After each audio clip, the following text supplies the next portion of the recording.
mga kalodi, samahan nyo kami, lumuwas kami ng The City of Smile kasi nga kinamagbukasan nito ay graduation ng aking anak. Ito ay ganap last June 18 and 19 guys.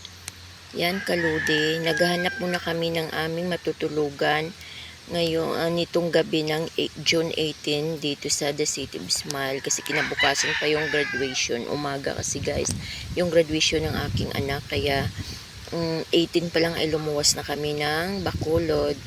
Ayan, naghahanap na kami ng aming makuhanan na room na matulugan kasi nga sa una naming pinuntahan guys, fully book yung mga room doon guys, kaya naghanap po na kami guys, along Bacolod lang po ito guys sa downtown. Ayan, ito na yung room guys kinakuha namin, family to guys. Ayan na yung mga anak ko, tuwang-tuwa guys kasi nga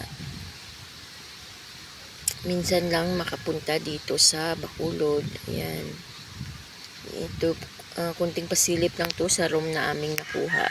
Ayan mga kaludi, ang ganda ng room. Ayan, ito naman sa labas, syempre picture muna kami kasi nga galing kaming bundok char.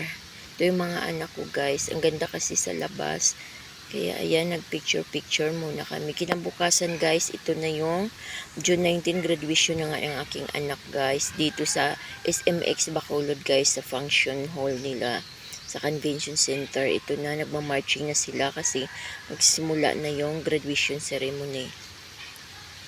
Ayan, isang parents lang yung allowed kasi ang dami-dami mga kalods. Kaya ako na lang yung nag-attend nito dito ng graduation.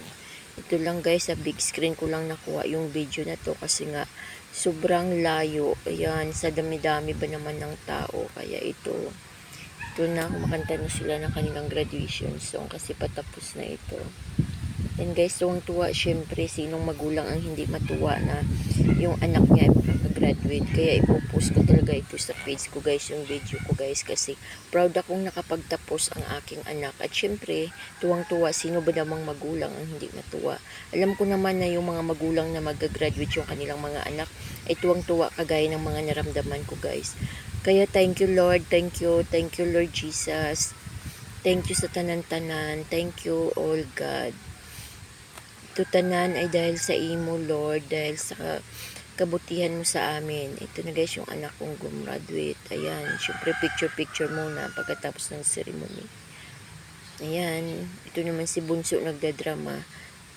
Syempre pagkatapos guys ng graduation kasi kainan, kasi nga gutom na gutom. Pananghalian to natapos guys, tamang pananghalian, kaya naghanap na kami ng makakainan dito sa SM. Kaya ayan, samantala naghihintay kami ng aming order, syempre picture muna. At ito nagkita kami ng aming kapitbahay dati sa Maynila. Ang tagal-tagal bago namin nakita sila.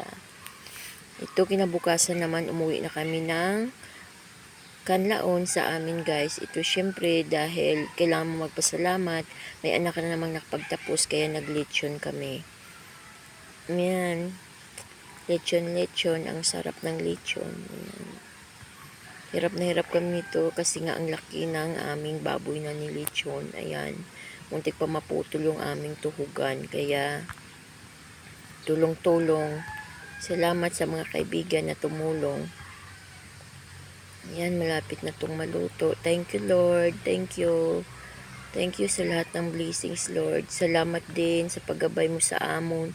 Salamat din sa paghatag sa amon mga kinanglanos adlaw-adlaw. Kag ito luto na ang aton nga lechon, kag makaon na tayo, kainan na kasama ng aking pamilya at syempre mga mahal namin sa buhay. Thank you Lord. Pagkatapos naman ng kumain ay naligo kami sa dagat kahit malayo. Pumunta kami talaga kasi nga yung mga bata gusto nila maligo sa dagat. Yan, tuwang-tuwa yung magpipinsan. Yan, naglalaro sila sa dagat. Tuwang-tuwa si Bunso guys. Yan. Ito yung gusto ng mga bata, dagat. Kaya pagbigyan sila. Yan, thank you Lord. Yan, si Bunsong pasikat. Ayan, naglalangoy. Feeling niya marunong siya maglangoy, pero hayaan natin kasi nga si Bunsong pasikat yan eh.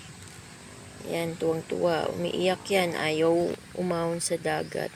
Gustong gusto talaga sa dagat. Hindi bali ng pagod siya. Basta gusto niya talagang sa dagat. Ganyan yung mga bata basta dagat yung pag-uusapan. Halos ayaw nang umuwi. Pinipilit namin umuwi yan. Ayan, Lord. Thank you, Lord. Thank you sa tanan-tanan. Sa dami-dami ng pagsubok na aming nadaanan, ito pa rin kami. Patuloy na lumalaban. Patuloy na lumalaban sa hamon ng buhay. Salamat, Panginoon. Thank you, Lord God. Tulungan niyo pa po kami. May tatlo pa po kaming papag-aralin. Gabayan niyo lang po kami, Lord God.